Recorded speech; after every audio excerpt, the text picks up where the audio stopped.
Grieving family members already struggling with the cost of living are now having to confront the cost of dying. And pricing pressures are also changing consumer habits, forcing funeral homes to adapt. CTV's Sarah Plowman has the story.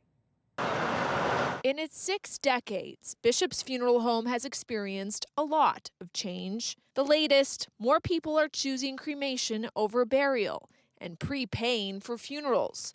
The cost of living changing how people deal with dying. So they don't have to worry about, or their children don't have to worry about, trying to fund a funeral at the time when they pass.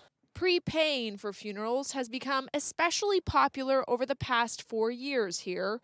It can be paid for all at once or in installments. The contract is locked in. Whether the price goes up in 5, 10, 15 years or not, that package that you prearranged is guaranteed. Across Canada, funeral homes are doing a lot more than they once did. We're releasing doves and blowing up balloons and making cupcakes and live streaming. The majority of Canadians are now choosing cremation. It typically costs less than a service with a casket, but even that might be too expensive for some. In Newfoundland, unclaimed bodies piled up at a hospital and led the province to up the subsidies for families who can't cover funerals. Here, the cost to run the operation went up nearly 20%, as the cost of energy and salaries did, and that trickles down.